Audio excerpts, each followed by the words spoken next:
What's going on, everybody? It's your boy Spencer taking a look at some new cards, and apparently they're Gravekeeper themed. I actually just went over a bunch of, well, not a bunch of, but there's some new Gravekeeper support, but it was really like anime specific. It was a duel between Kaiba and Ishizu, so I think this is a little more traditional. Although I don't know if all these actually do line up with each other. I don't know, but so this card's crazy. And first of all, I love the way that this card looks. I want this card in real life, and I went to Taiwan a couple times, and they have their card shops there. I think Yu-Gi-Oh's pretty popular in Taiwan, actually. And I noticed that the OCG is like way more creative when it comes to like the card art that they have. There was a Slifer that had like Egyptian writing on it, and I wish they would do a little bit more of that because I feel like when this comes out in the TCG, whenever that is, like it's just gonna be like a prismatic secret rare, which is cool and all. But I like the way that this looks. I feel like they can get more creative with it. That's just a side note. This is Pharaonic Advent. It's a level 8 dark, which definitely a lot of like there's a lot of things revolved around level 8 monsters, dark monsters, spellcasters. I'm pretty sure Magician's Souls covers this.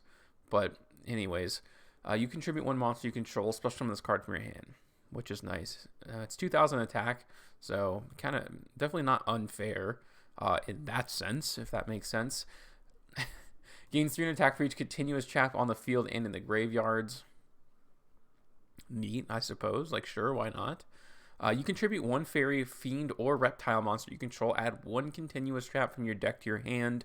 Also, you cannot special summon monsters for the rest of the turn. So, that means a lot of things. TC boot, rivalry, skill drain, obviously.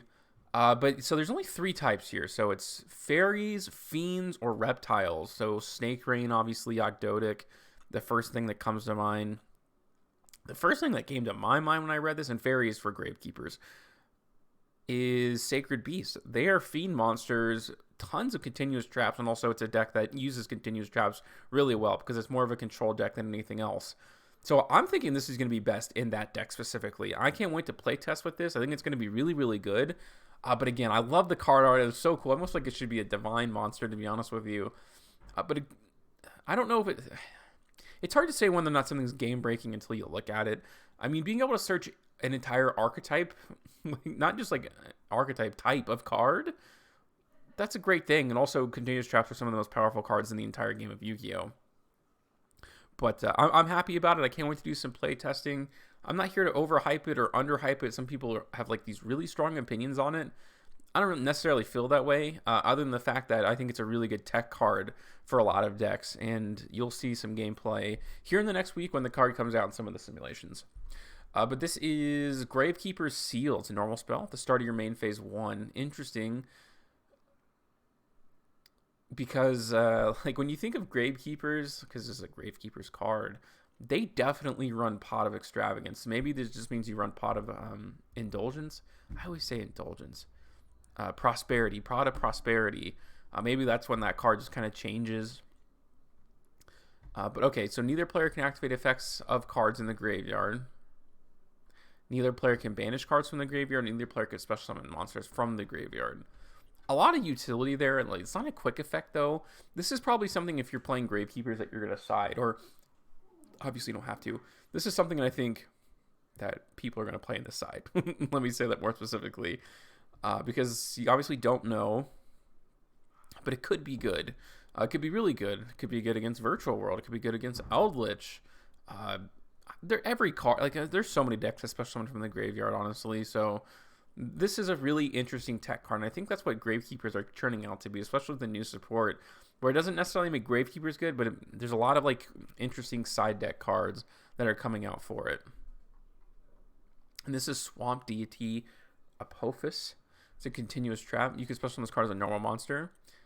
Reptile. So I like Ogdoadic is really where they're trying to push this stuff, but 2,000 attack, 2,200 defense.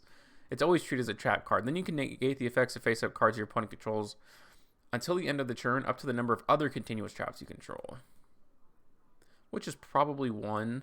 It is face-up cards, so if your opponent activates like a spell card or something, I'm pretty sure that doesn't miss timing. Actually, I don't know, because I'm thinking, when I think of Eldritch Traps, like Conquistador, like when you activate it and then summon it, would the spell card still be on the field? I'm not sure, actually. I wish I actually knew the answer to that question, but for the most part, there's a lot of things that this can do. I'm pretty sure it could negate that. So this is almost like an Omni Negate in the form of a trap card, which is pretty nice. And this is Wise Governor Cauldron. I like how colorful these cards are. It reminds me of Galaxy Eyes. If this card is normal summon, you can set one continuous trap from your hand or graveyard. Also, it can be activated this turn. That's pretty well from the graveyard. I hate preparing for after things get destroyed, because if you open this in your opening hand, like, sure, it's cool you get to set it, but it's, I don't know, that's just, I just don't like that, and I don't think that's a great card.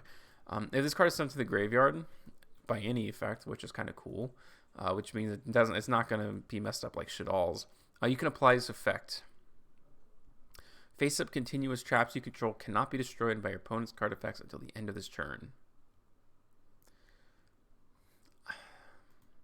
Would you really have like a foolish burial target for this? Like, for one turn until the end of the next turn? I mean, that's pretty cool too. I don't know. This is the most average card that I've ever read in my entire life. I don't like. I wouldn't play it in my deck. I like more proactive cards when I play Yu-Gi-Oh. But yeah, obviously the main thing is around this card. I think it's really good. It's not shattering, it's not horrible, it's good, and that's what it is. But let me know what you guys think about it in the comment section down below. Other than that, that's going to do it for today's video, and I'll see you guys next time.